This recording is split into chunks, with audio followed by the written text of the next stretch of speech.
नमस्ते। आप सभी का स्वागत है आज के इस कार्यक्रम में। और आज हमारे साथ हैं एक नए मेहमान और उनका नाम है लेफ्टिनेंट जनरल टी.पी. पांडे और देवेंद्र प्रसाद पांडे। देवेंद्र और प्रताप। आप देवेंद्र प्रताप पांडे, तो आप इन्फेंट्री में रहे हैं और आपने जम्मू कश्मीर में 7 टेन्योर किए हैं। ईस्टर्न लद्दाख के बटालियन कमांड करने से सियाचिन ग्लेशियर में बटालियन कमांड करने से लेके आप deputy commander, sector commander, GOC of Rashtriya Rifles में ये तीनों पोजीशन सर्व किए इन्होंने। और corps commander of the famous Chinar corps before retiring as the commandant of army war college and much decorated soldier. और तो आपका स्वागत है जनरल पांडे। आप पहली बार आ रहे हैं जयपुर डायलॉग्स पे और आपने हमारा समिट भी अटेंड किया, उसके लिए भी आपको बहुत बहुत धन्यवाद। Most welcome. जो दो टेनर आप लाए ना, सियाचिन ग्लेशियर और ईस्टर्न लद्दाख का, वो जी। जम्मू कश्मीर का हिस्सा थे, बट वो उसको मैं कश्मीर का टेनर नहीं मानता, वो अलग है। कश्मीर अच्छा। में, हाँ, कश्मीर में मैं एक बार कैप्टन था, वेरी यंग कैप्टन।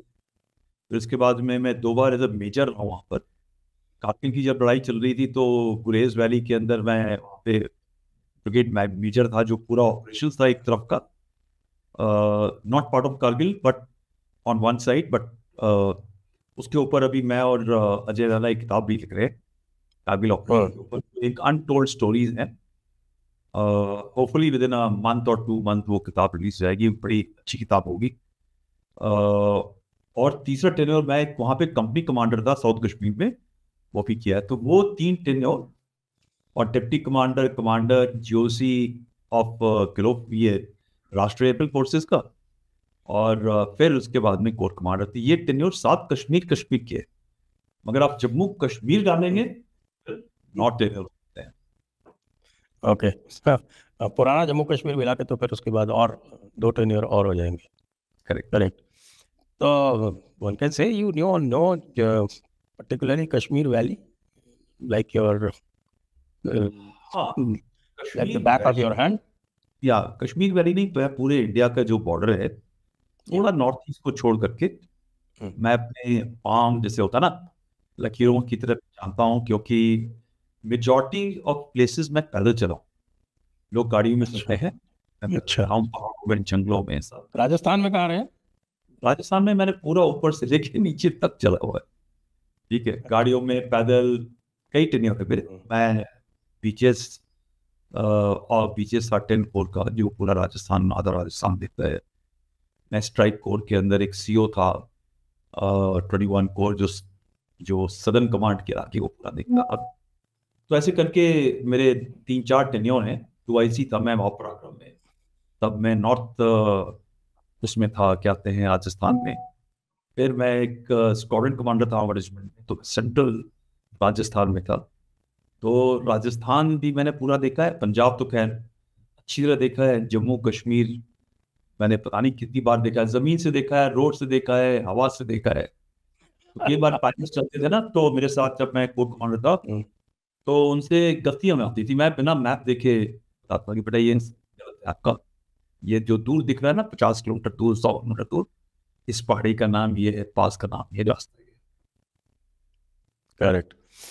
तो with that kind of expertise as your background, आज हम चर्चा करेंगे एक ऐसे कथन पर जो संभवतः सबसे पहले आपने यूज़ किया था, वाइट कॉलर टेररिस्ट। तो ये वाइट कॉलर टेररिस्ट है, comes in many shapes and form. अभी जानते हैं ये सो कॉल्ड मॉडरेट्स हो सकते हैं, ये आपके क्लेरिक्स हो सकते हैं, मस्जिदों के इमाम हो सकते हैं। तो इनका जो है, ये आपको इनको वाइट कॉलर इनेबलर्स तो हमने सुना था। अ, कई लोग इनको जो है वो कहते हैं कि भाई they are the grass that hides the snakes called terrorist. Why did you call them white collar terrorist? आपने क्यों कहा अच्छी। इसको व्हाइट कॉलर? हाँ, ऐसा हुआ कि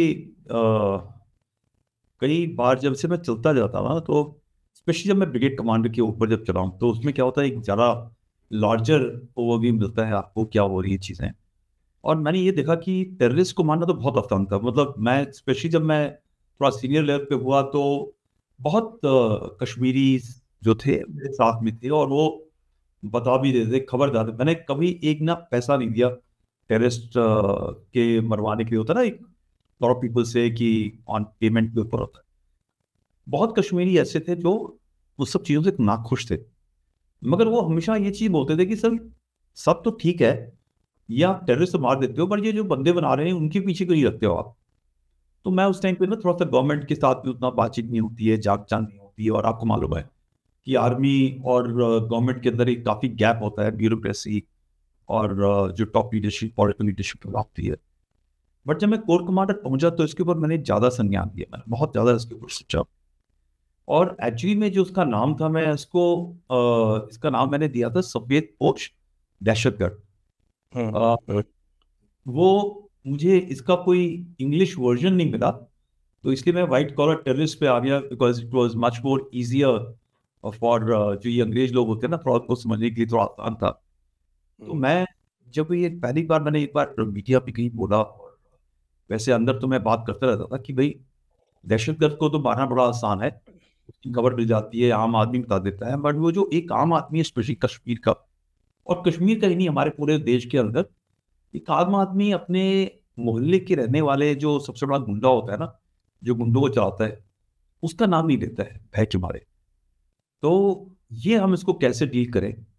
तो कई बार क्या हुआ, पुलिस ने, एडमिनिस्ट्रेशन ने, मेरी खुद की आर्मी हायरार्की मुझे बोलती थी कि आप इसको अलग मत करो, ये तो ओवरग्राउंड वर्कर्स होते हैं ना, ओवरग्राउंड वर्कर्स। OGWs। ओजीडब्ल्यू वो उसकी एक उसके अंदर डालना चाहते थे, मगर उसमें क्या होता है ना, देखिए ओवरग्राउंड वर्कर्स में क्या होता है कि एक आदमी टैक्सी ड्राइवर है, उसको आपने थोड़े पैसे दिए, उसको बोला इधर आओ, ये 2 हथियार हैं, या ड्रग है, या पैसा है, या टेररिस्ट है, इसको यहाँ से लेकर के फलाने तक ले जाओ। तो वो भी एक ओजीडब्ल्यू हो गया। ठीक है, वो चलो उसने पैसे के लिए किया। आपने 10 बच्चों को उठाया, उनको बोला ये पत्थर मारो जा करके, और हमारे सेपरेटिज्म के बारे में बोलो, जम्मू कश्मीर अलग होना चाहिए, इस्लाम के बारे में बोलो, वो भी एक तरीके से आप उसको ओजीडब्ल्यू मान दो। फिर कोई टेररिस्ट आए, 4 पाकिस्तानी थे चाहे लोकल थे, आपने किसी के घर में फ़ोन किया कि आज वो तुम्हारे घर में रहेंगे, खाना खिलाओ, अपनी लड़की भी दो, बीवी से भी इनको हम बिस्तर कराओ, तो आप उसको भी ओजीडब्ल्यू मान लें, क्योंकि उसने फ़ोन नहीं किया आपको, पुलिस को, कि रात को मेरे घर में टेररिस्ट रुके थे। तो क्या होता है कि जब आप क्लबिंग करते हो ना एक ब्रॉड ब्रश के अंदर, तो एक फोकस्ड, जो एक लेंस के थ्रू आप देखते हो और उसके पीछे चल गए हो, फिर वो कार्रवाई नहीं होती है। तो जब जैसे ही मैं कोर कमांडर बना, ये सब मेरे दिमाग में चल रहा था बहुत दिनों से, और मुझे जब मैं आया तो मैंने पहली चीज यही शुरू करी। और जो लेफ्टिनेंट गवर्नर साहब हैं मनोज सिन्हा जी, उनसे जब मैं एक बैठक मीटिंग, तो मैंने उनको यही चीज बताया कि आप देखिए टेररिस्ट आए हैं, हम तो मार देंगे फटाफट, ठीक है, नए टेररिस्ट बनेंगे, मगर जो ये लोग टेररिस्ट बना रहे हैं ना, जब तक आप इनके पीछे नहीं चलेंगे तब तक कुछ नहीं होगा। तो उन्होंने पूछा कैसे लोग हैं। मैंने बोला देखिए आपकी गवर्नमेंट के अंदर ही लोग होंगे, कोई डिप्लोमा, कोई ब्यूरोक्रेट है, कोई जूनियर इंजीनियर है, कोई टीचर है, कोई प्रिंसिपल है, फिर सिविल एनवायरनमेंट के अंदर कोई बिजनेसमैन है, और ऐसे ऐसे करके लोग हैं। वो लोग बिल्कुल आपके साथ मिलेंगे भी, दांत प्लस स्माइल भी करेंगे, हाथ भी जोड़ेंगे, खाना भी खाएंगे, मगर ये वापस जा करके लोगों को रेडिकलाइज करते हैं। और उनके जो पूरा सिलेक्शन प्रोसेस होता है ना संजय जी, कि कौन मेरे गांव के अंदर 100 लड़कों में कौन 10 लड़के हैं जो भटके रास्ते पे चल रहे हैं, कौन ड्रग के अंदर है, किसके घर में कर्जे का मामला है, किसको पुलिस वालों ने बहुत ज्यादा पिटाई करी थी, या किसके बाप को वो टेररिस्ट था मारा था, वो एक आइडेंटिफाई करते हैं। और उसके बाद में थ्रू रेडिकलाइजेशन, थ्रू टेस्टिंग, कुछ मैसेज भेजा, बातचीत करी, फिर उस 10 में से 4 या 3 सेलेक्ट करते हैं कि किसको उन्होंने टेररिस्ट बनाया, और फिर उनको वो हथियार पकड़ा देते हैं। अब वो आपके घर का के पास में रहने वाला इमाम हो, या मौलवी हो, या टीचर हो, या प्रिंसिपल हो, या गवर्नमेंट का कोई नुमाइंदा हो, कुछ भी हो सकता है। सो ये जब तक आप टारगेट नहीं करेंगे और उसको पकड़ेंगे नहीं, और उसकी संपत्ति को जब्त नहीं करेंगे, ऐसे नहीं चलेंगे आगे, तब तक नहीं। तो जब मैंने ये पहली बार व्हाइट कॉलर टेररिस्ट और एक दूसरा हाइब्रिड टेररिस्ट का नाम लिया, तो बहुत मेरे पास गवर्नमेंट ऑफ द डे उस टाइप की काफ़ी इंटेलिजेंसीज और मेरे खुद की आर्मी के लोगों से काफ़ी प्रेशर आया कि आप मत बोलिए। बट मैं कन्विंस था, मैं तो ये चीज़ है जब तक चलेगी नहीं तब तक ये आगे नहीं बढ़ेगा। और उसका फायदा हुआ। एलजी साहब ने, आपने देखा होगा, कई धीरे धीरे एफआईआर बने, केसेस बने, और कई गवर्नमेंट के अंदर काम करने वाले लोगों के खिलाफ में एक्शन हुआ और उनको सैक किया गया। तो मैं उसका क्रेडिट नहीं लेना चाहता, बट मैं आपको ये बताना चाहता हूँ कि ये रीजन क्यों था कि एक नीचे की लेवल के फैसिलिटेटर, जिसको हम बोलते हैं हेल्प करने वाला, काम करने वाला, जो आपके घर के अंदर चारों तरफ लोग काम करने वाले, वो कुछ होते हैं, मगर सोचने वाले, टेरर फ्रांसी के कंट्रोल करने वाले लोग बहुत ही समझदार होते हैं, जो अक्लमंद होते हैं। वो आपके साथ चलते हैं, आपके साथ आपके बीच बैठते हैं, आपकी डॉक्टरी का इलाज भी करेंगे, आपके इंजीनियर का काम भी करेंगे, आपका सॉफ्टवेयर का काम भी करेंगे, मगर उनके दिमाग में जो फुटपेज चल रही होती है वो अलग चल रही होती है। तो एक इनको मैंने ये बोला था। दूसरा जो एक श्रेणी मैंने इंक्लूड करी थी, वो एक ये जो आज उस टाइम पे क्या होता है कि अब तक ये सोशल मीडिया काफी पावरफुल हो गया था। तो ट्विटर के ऊपर और यूट्यूब चैनल, इंस्टाग्राम के ऊपर, टेलीग्राम के ऊपर कई लोग हमारे देश के अंदर, जम्मू कश्मीर में खास तौर से और विदेशों में बैठ करके वो एक एजेंडा चलाते थे। और वो बिल्कुल बोलते थे कि भाई ह्यूमन राइट्स वॉल्यूशन, देखिए ऐसा है कि ह्यूमन राइट्स वॉल्यूशन हो रहा हो चाहे, मगर आप जितनी उसकी बात करेंगे और फेक न्यूज डालते जाएंगे, तो एक तबका जो बच्चों का है, यूथ का है, जो पॉपुलेशन का है, वो रेडिकलाइज होता जाता है, फ्रिंज हो जाता है।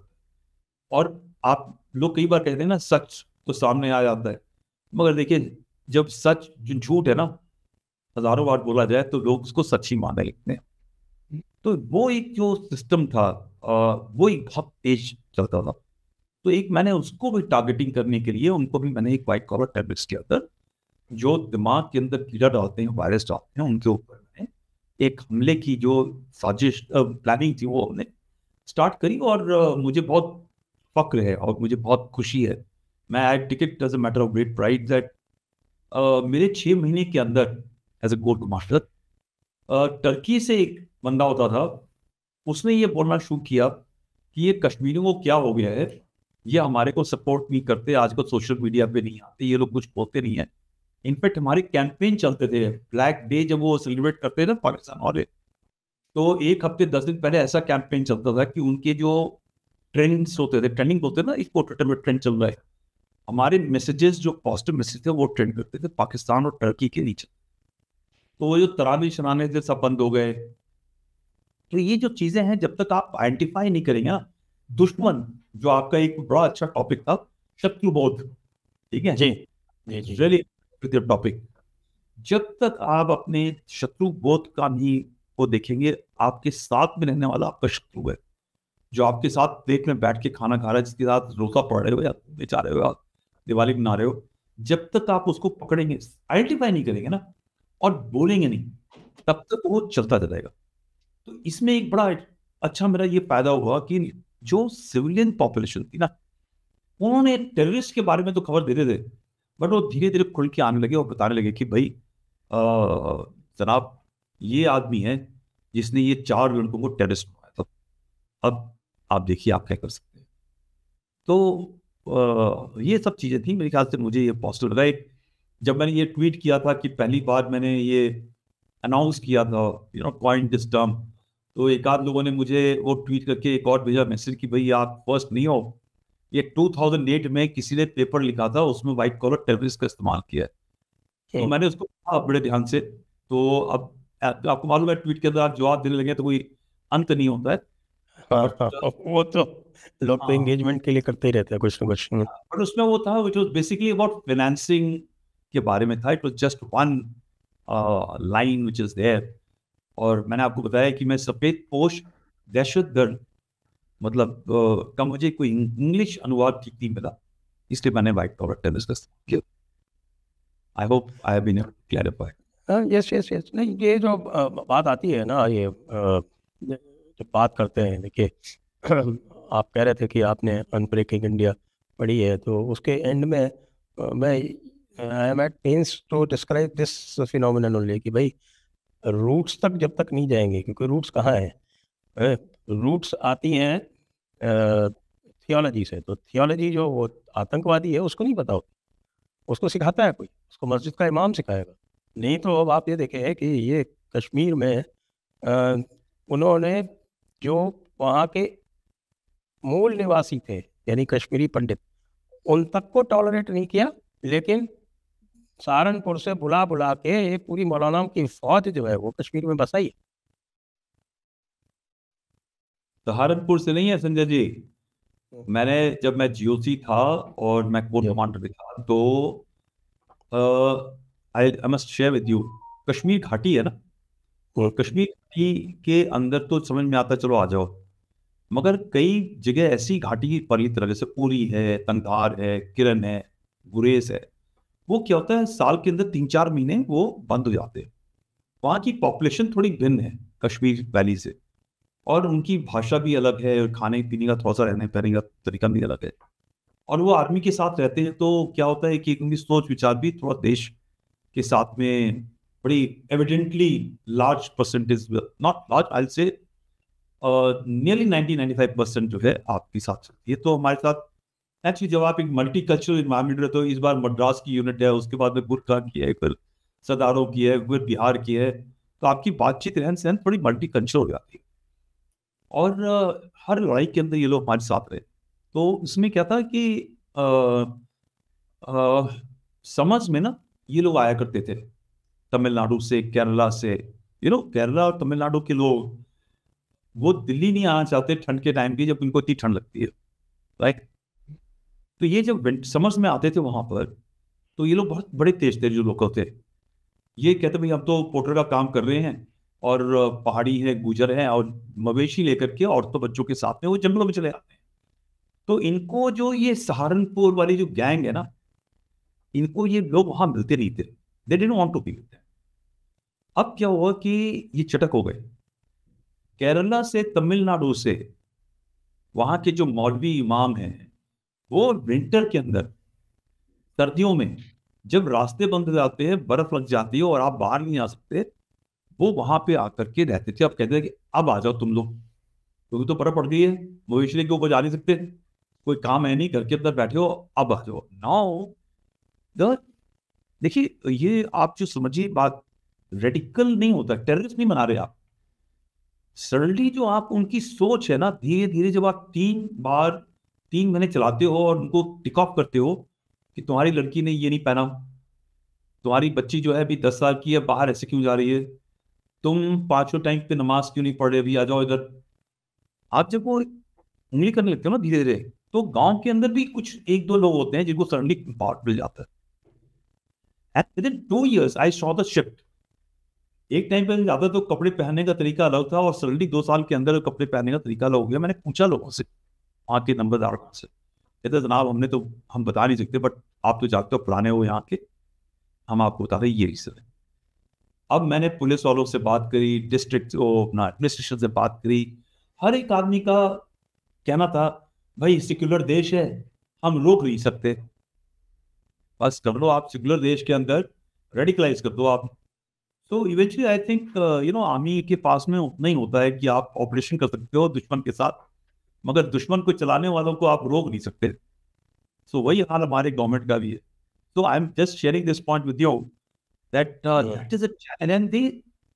ये जो सिस्टम है ना, बहुत प्यार से आपको मैंने वो आर्टिकल भेजा ना टेलीग्राफ इंडिया का, नहीं तो ये मेरे व्हाइट कॉलर टेररिस्ट वाला जो स्टेटमेंट है उसने बहुत कोट किया, उसने पूरा एक पैराग्राफ, और उसे नाम लेके कोट किया है, और फिर इतने फ्रिंज भी डाला है कि जब आप ऐसी बातें करते हो तो आप लोगों को पोलराइज करते हो, आप लोगों का पेन नहीं देखते, पेन नहीं देखते।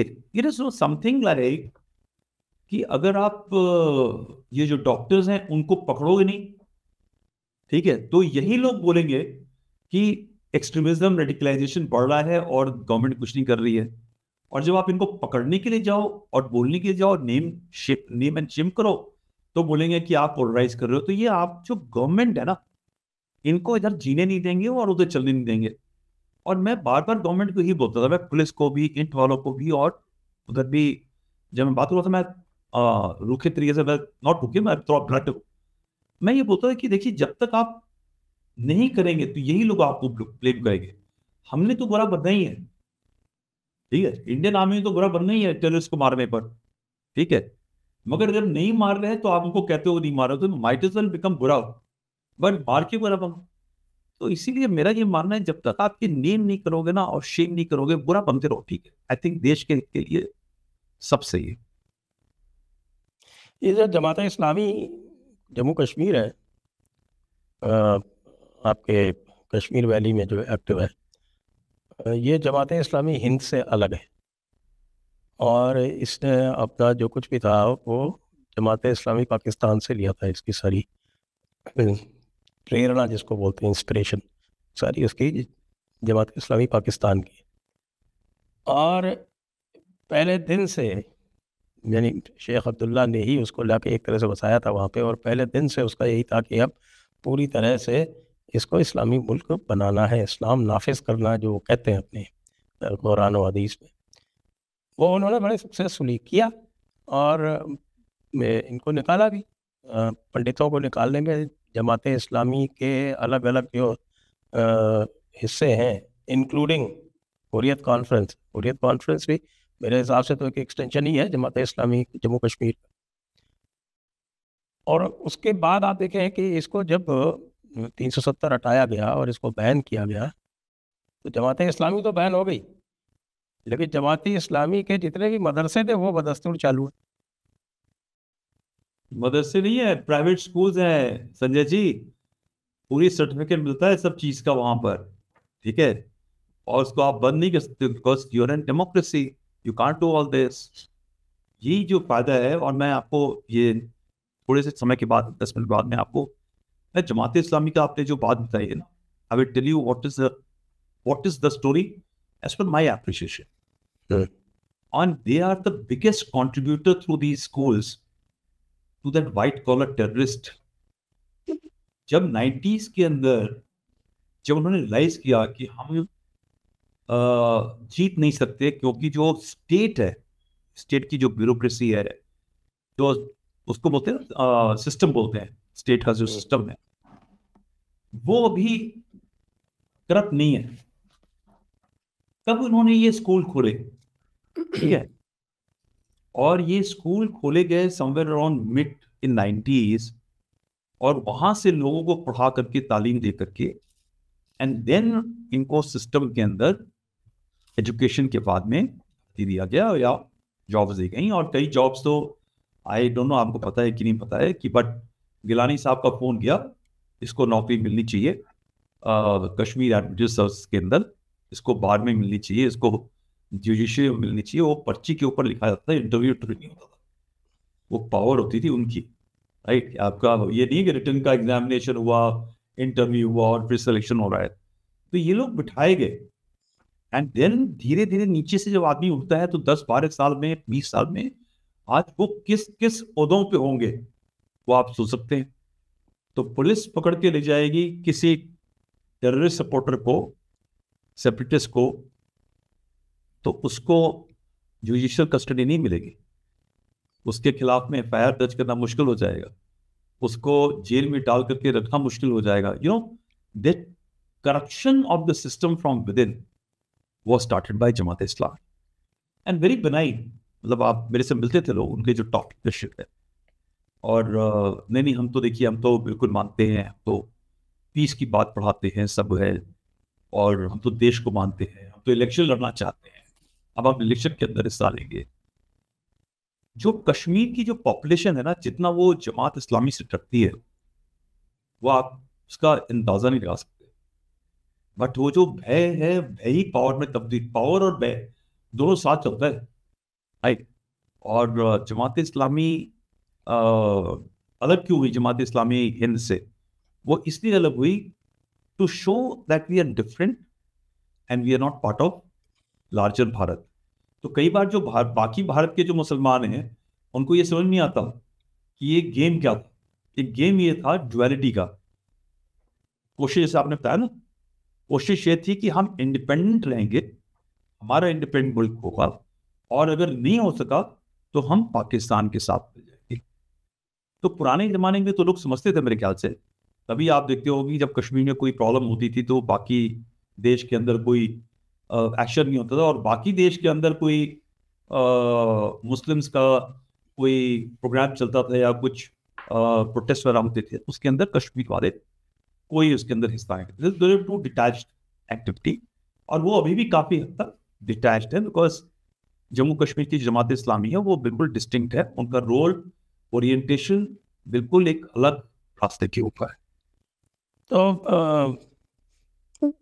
जो बात हो रही थी जमात इस्लामी की, कि जमात इस्लामी जो है वो घुसी हुई है हर जगह, कश्मीर वैली पर्टिकुलरली के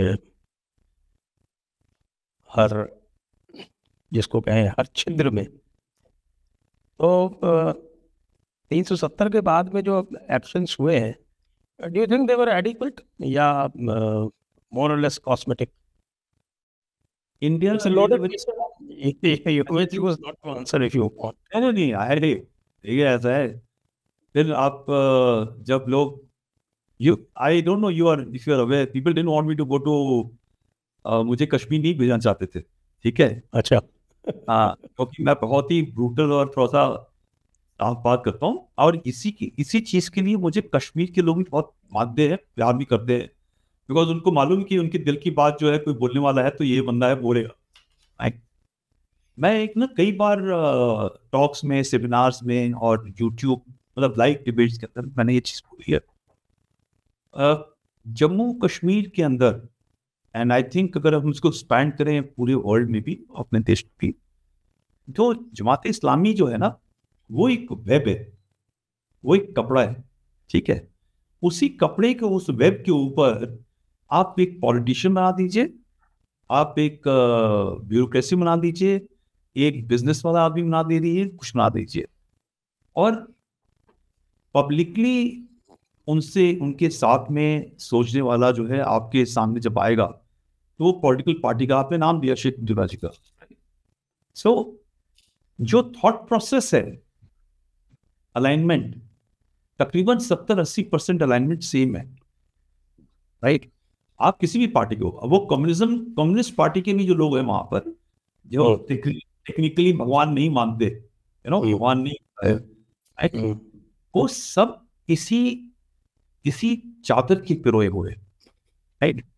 वो कहीं ना कहीं वो लिंक चलता है, और जब व्हाट इज इट हैपनिंग कि सडनली पोलराइजेशन होता है पूरी पोलिंग का, और वो एक ग्रुप के साथ में चला जाता है फट से।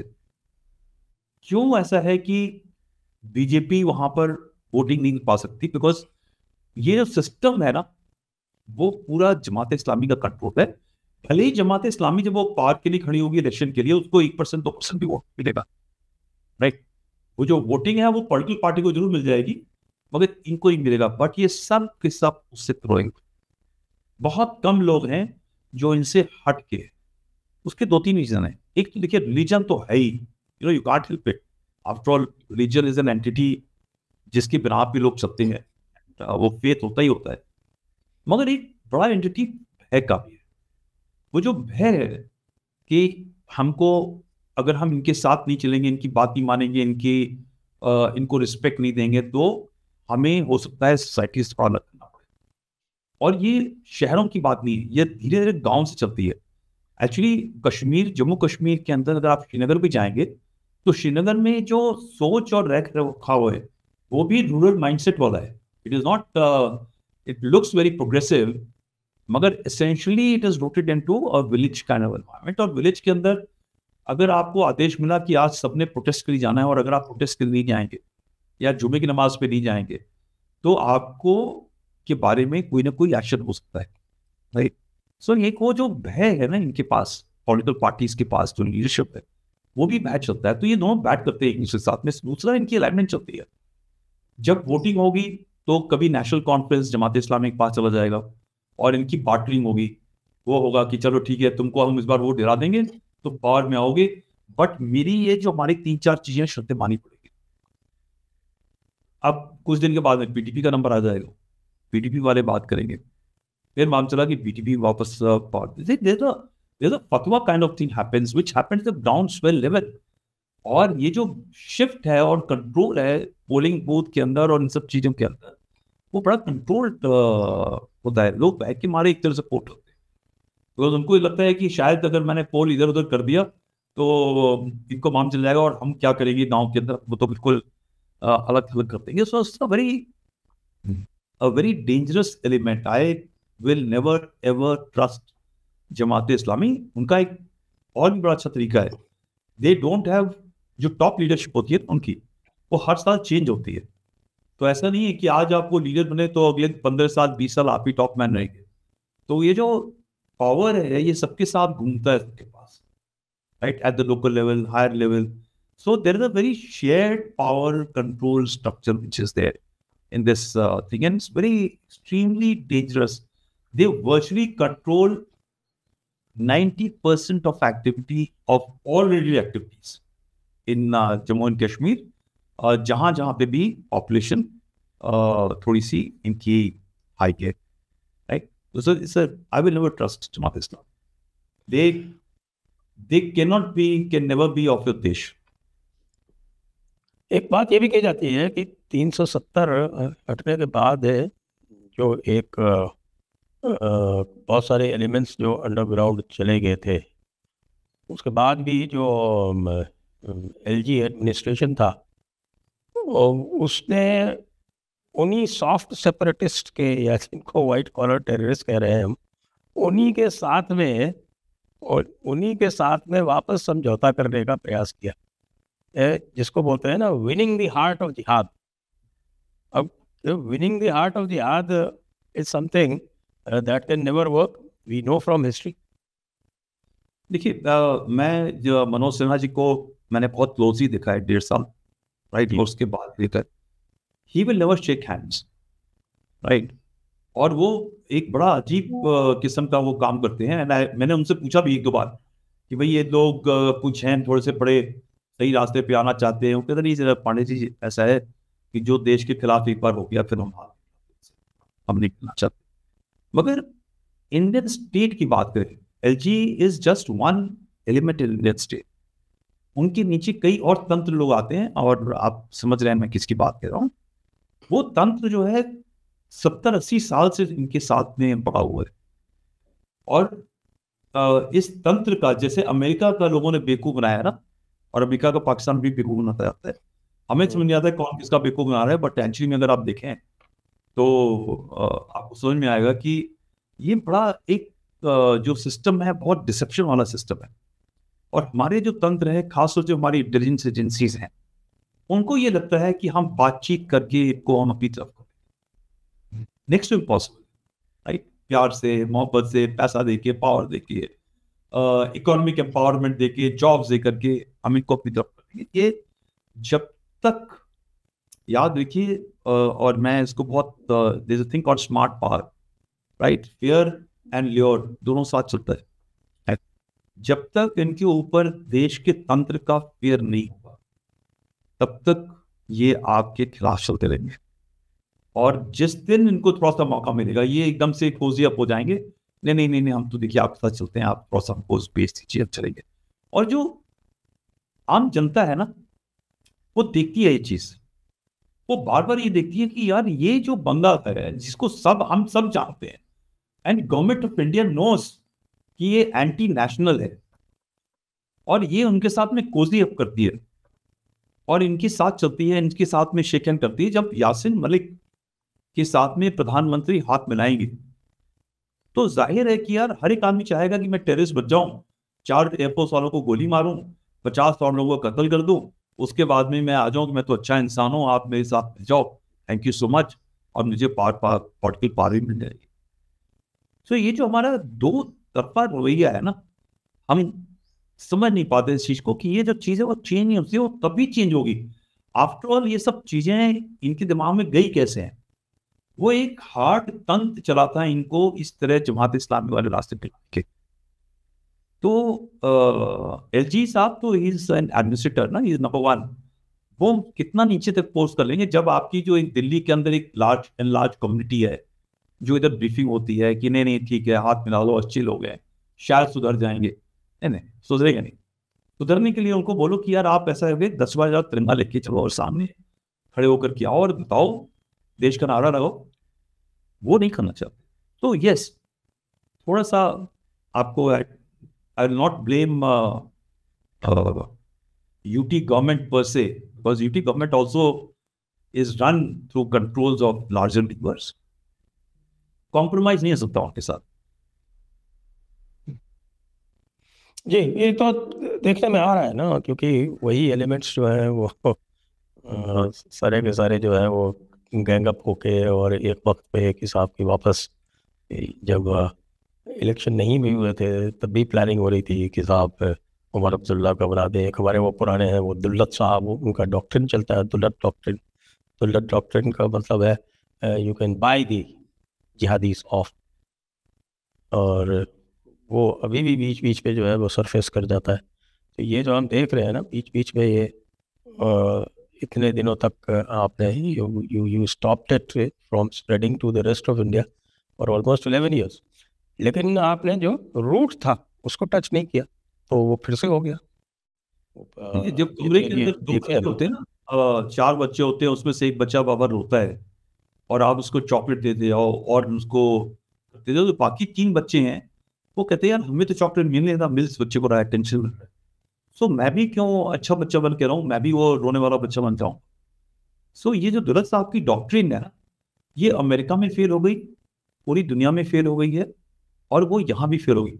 और ये भी लोग कहते हैं कि नहीं आप जब you attack, you get after them, तो पोलराइजेशन हो जाता है। नहीं, पोलराइजेशन तो होता है, राइट। जो एक न्यूट्रल पॉपुलेशन है वो कोशिश करेंगी दोनों तरफ खेलने की, मगर जब तक आप उसको अटैक करके देश नाबूद नहीं करेंगे तब तक जो एक न्यूट्रल पॉपुलेशन है वो डरती रहेगी, वो उनकी तरफ चलती रहेगी, आपकी तरफ नहीं चलेगी। जब हम लोग ऑपरेशन के लिए आते थे ना, और हम लोग जॉन सिविल से पूछते थे गाँव वालों से, यार ये टेररिस्ट आया तुमने बताया क्यों नहीं? तो कहता है कि जनाब आपके पास तो आपके ऊपर कानून है, लॉ है, इनके ऊपर कोई लॉ नहीं है, कानून नहीं है। हम इनको बारे में आपको बताएंगे तो हमको गोली मार देंगे, और आपको हम इनके बारे में नहीं बताएंगे, आप हमें कुछ नहीं है। तो I am just giving just an crude example, right? So that is what happens even at the higher. एक और सवाल आता है पर्सपेक्टिव, और आई थिंक आपके जो टैक्टिकल ऑपरेशंस होते हैं उसमें यही कहा जाता है कि भाई ऐसा कोई दुश्मन है अगर मान लीजिए, तो उसको आइसोलेट कर देना चाहिए। यहाँ हम इनको इंटीग्रेट करते रहते हैं। ये पूरी Kashmiri population is now given scholarship to move all around India. They are still able to behave as if Jammu is their colony. तो इजंट इट हाई टाइम कि ये जो पहाड़ी हैं, जो हमारे एक प्रकार से देशभक्त लोग हैं, पेट्रियट्स हैं, या जम्मू वाले हैं जो पेट्रियट्स हैं, irrespective of religion, patriotism is seen all over Jammu population. तो इनसे आइसोलेट करने के लिए shouldn't Jammu and the hilly regions be made into separate states or union territories? आप संजय जी मुझे थोड़ा सा पुश कर रहे हैं एक इंटरेस्टिंग पॉलिटिकल डिबेट के लिए, राइट। आपने बहुत क्लोज क्वार्टर से देखा है ना, तो ये सोच तो आया ही। इसके बहुत पहली बात है, आपने वो सुना ना, गुरु नानक जी ने बोला कि बसते रहो बसते रहो, ठीक है। अब सुना कि जो अच्छा गांव था बोलो उजड़ जाओ, जो खराब गांव था वो गांव बसते रहो। But let me come out slightly more pragmatic here. हर एक आदमी, हर कश्मीरी खराब नहीं है, राइट। हर जम्मू कश्मीर का इंसान खराब नहीं है। जब तक मैं बाबा भी कहता हूँ, ये बहुत जरूरी है कि आपको प्रोवाइड करना है।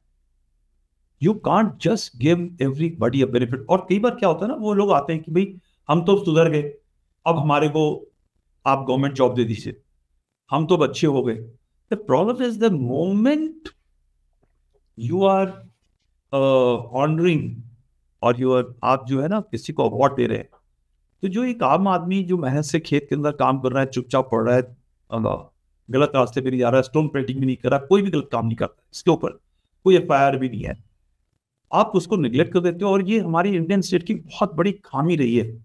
जो आपके साथ है आप उसको छोड़ देते हो। इक्वानी इज गुड और बैड, टेकन फॉर ग्रांटेड। आपने उसको टेकन फॉर ग्रांटेड लिया। जब एक टाइम आया, एक गवर्नमेंट आई, उसने बोला कि आप छोड़ दो इनको भी। पूरा जो तंजीम था जम्मू कश्मीर का, वो इक्वानी को पीछे लग गया, उनको मार काट के रखा। तो why should a Kashmiri trust the Indian state? There is no long term strategy on this कि भाई आपको इन पर कहीं भी आप किसी दुनिया में देख लीजिए जहां कंफ्लिक्ट होता है, जो लोग आपके साथ चलते हैं आप उनको ऑर्गेनाइजेशन में, एडमिनिस्ट्रेशन में, बिजनेस के अंदर, पॉलिटिकल में उनको स्पेस देते हैं। यहाँ आप किसको स्पेस दे रहे हैं? You are giving space to everybody who is anti national, जो आपके खिलाफ बोल रहे हैं।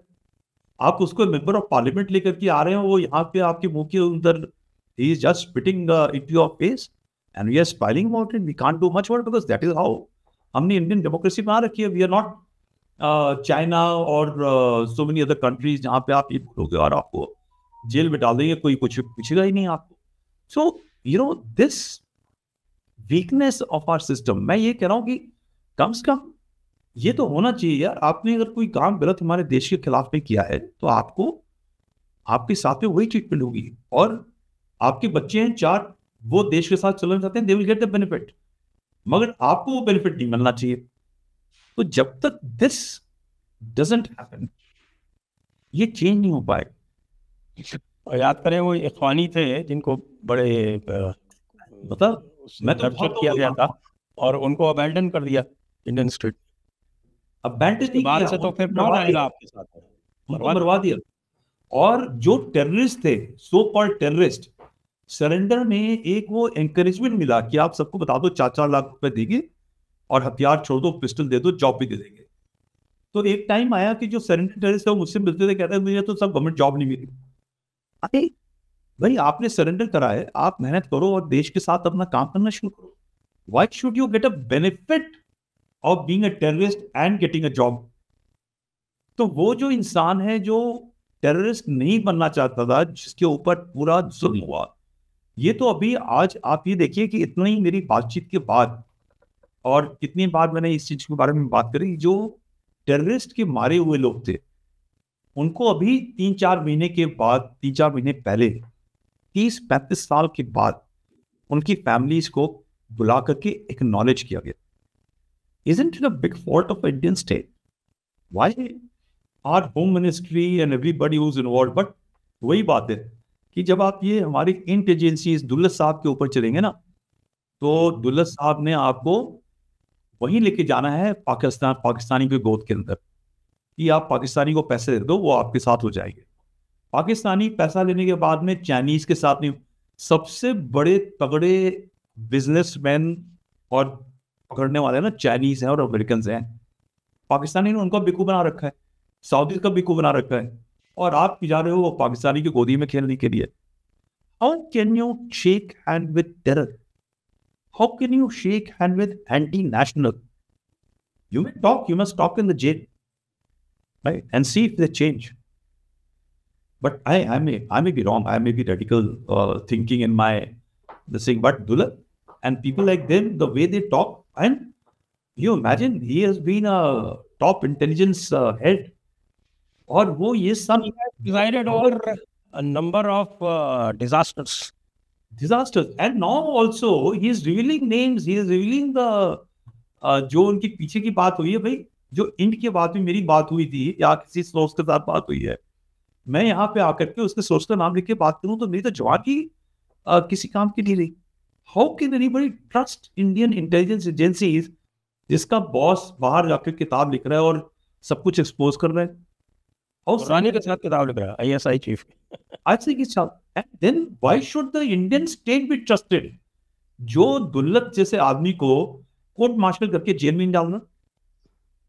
I may be wrong, मुझे नहीं पता है लीगल सिस्टम, बट मुझे ये मालूम है कि मैंने सज्जद जी के साथ में कोई डील करी चोरी छिपे जो भी थी, और दीक्षित साहब जो है रिटायरमेंट के बाद में ऑफिशियल सीक्रेट एक्ट को भूल करके अपनी किताब लिख रहे मेरे को गई।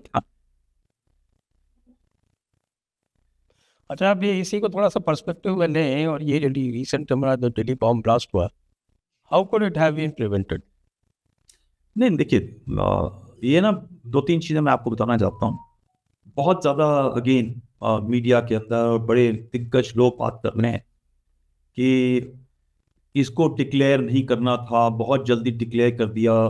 कुछ लोग ये बोल रहे हैं कि होम मिनिस्टर को सैक हो जाना चाहिए, पुलिस को सैक हो जाना चाहिए बिकॉज ब्लास्ट हो गया। Right, let me just divide. अगर इन्वेस्टिगेशन नहीं चल रही होती तो ये 3,000 किलो मिलता नहीं। अगर ये परत नहीं खुलती तो ये डॉक्टरों का जो एक नेटवर्क है वाइट कॉलर टेररिस्ट का, ये आपसे रिकॉर्ड नहीं होता। राइट, और मैंने तभी जब ये स्टार्ट हुआ था तभी मैंने बोला था, और चैनल ये न्यूज़ 18 के अंदर ही बोला था, और मुझसे किसी ने भी पूछा, कई जगह पे लोगों ने बात करी, मैंने तभी बोला ये जो ब्लास्ट हुआ है it is not a deliberate blast. ये भाग रहा था, ये छुप रहा था। ठीक है, इनके अंदर वो हिम्मत नहीं है कि मैं उस गाड़ी में बैठ के ब्लास्ट करूं। उसके कई पॉइंटर्स हैं, और अभी एक ये अभी जब मैं चैनल के ऊपर बात करता हूँ उसका पॉइंटर मिल गया मुझे आंसर क्या हुआ। उसके बारे में बताता हूँ। सबसे पहली बात ये है कि उसको आदेश नहीं है, मतलब जब वो रिकवरी शुरू हुई, धर पकड़ शुरू हुई, तो ये तो चीज खबरें में मीडिया में आनी चाहिए, भाई 3,000 किलो अगर हो गया है तो आप बता दो कैसे छुप सकता है। ठीक है, पुलिस के अंदर एक सिविल एनवायरमेंट, ये खबर निकलती जा रही थी, और ये श्रीमान जी कई लोग भागे हुए थे।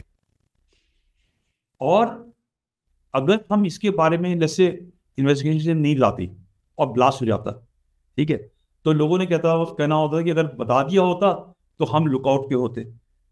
राइट, अब आप लुकआउट नोटिस जारी कर रहे हो और ये चीज एक्सपोज हो गई तो वो भाग रहा है तो भी आप उसके पीछे पड़े, तो you can get after the police on this way और that way. But the fact is that मेरा जो मानना है, ये आदमी भाग रहा था, इसकी गाड़ी में सामान रखा। ये अगर एक्चुअली में कैजुअलिटी करना चाहता तो जिस तरह ये ब्लास्ट हुआ है इस जगह पर मिनिमम ब्लास्ट था। राइट, गाड़ी में जा रहा है, जो गाड़ी का ब्लास्ट होगा उसके इंपैक्ट से आसपास जो लोग हैं गाड़ी में बैठे हैं उनके ऊपर जो एक सिंपैथेटिक डिटोनेशन टाइप नहीं होता, वो नहीं होगा, बट लोग प्रोटेक्ट हो जाएंगे, so that explosion will not spread. मुझे तो ये गाड़ी अगर मुझे एक्सप्लोर करनी थी, मैक्सिमम इफेक्ट लेना था, मुझे ऐसी जगह जाना चाहिए जहां पे काफी लोग हों, पैदल हों, खुले इलाके में हों, और कोई ऐसी जगह हो जो सिग्निफिकेंस की हो, वहां जाकर के मैं ब्लास्ट करूं। ये पूरे चीज में कुछ दिन पहले ये जाकर अपना वो पीयूसी चेक करा रहे हैं। आप बताओ जिस आदमी ने ब्लास्ट करना है वो पीयूसी चेक करा रहा है। तो I am just saying that I think he was running away. What has happened is कि एक एलिमेंट, अभी कोई एलिमेंट मिला है उसके अंदर, उसका नाम है टीएनटी। कुछ एलिमेंट है वो बहुत ही अनस्टेबल होता है। इस चीज के बारे में पुलिस को मेरे ख्याल से उस टाइम पे जानकारी हुई थी जब ये रिकवरी हुई है, और इसके पास कुछ एक्सप्लोजिव रहा होगा, और ये टीएटीपी उसके साथ में हुआ था। ये बहुत ही सेंसिटिव और अनस्टेबल सिस्टम होता है जो शॉक के ऊपर भी चल जाता है। जनरली एक एक्सप्लोजिव को चलाने के लिए डेटोनेशन की जरूरत होती है, उसके अंदर एक डेटोनेटर होता है, उसने वो चीज एक्सप्लोड होकर के और फिर बाहर निकलती है।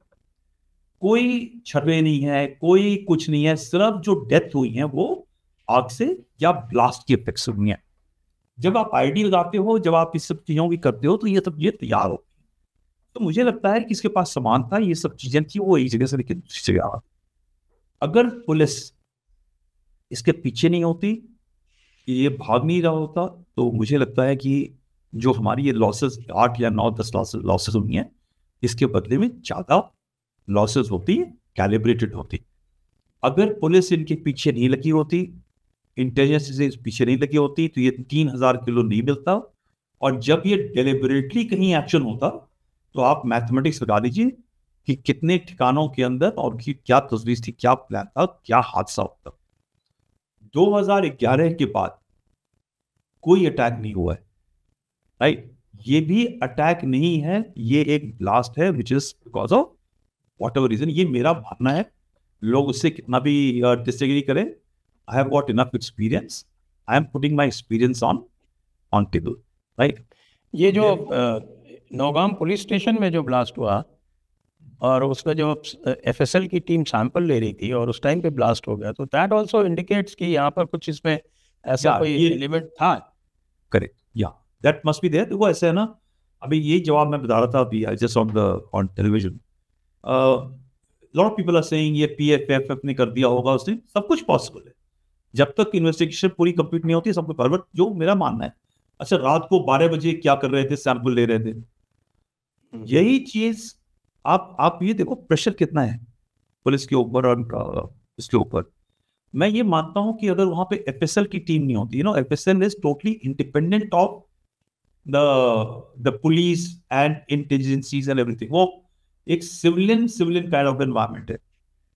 वो अगर रात को वहां पे चेकिंग कर रही है, इसका मतलब कुछ फोटो जर्नलिस्ट जो मारा गया है उसके अंदर वो वहां पर है, that means there is an organised activity of checking what is there. 7, 8, 9 को सामान निकल, 10 को ब्लास्ट हुआ है, यहां से लेकर के फरीदाबाद दिल्ली से सामान लेकर के जाया जा रहा है Jammu Kashmir.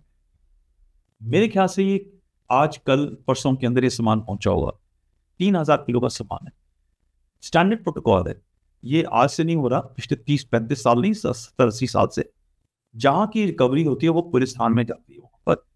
And generally army वाली जो रिकवरी होती है वो आर्मी की भी किसी एक मैगजीन में जाती है या सिक्योर प्लेस में जाती है। आर्मी का काम करने का तरीका दूसरा होता है, और उसके बाद में एफआईआर बनती है, उसका लिस्टिंग होती है। अब पूरी दुनिया, यही जर्नलिस्ट, यही पॉलिटिकल पार्टीज ये बोलेंगे कि आपने एफआईआर क्यों नहीं लॉन्च करी। एफआईआर तभी होगी जब लिस्टिंग हो जाएगी, सामान चेक हो जाएगा क्या हो रहा है।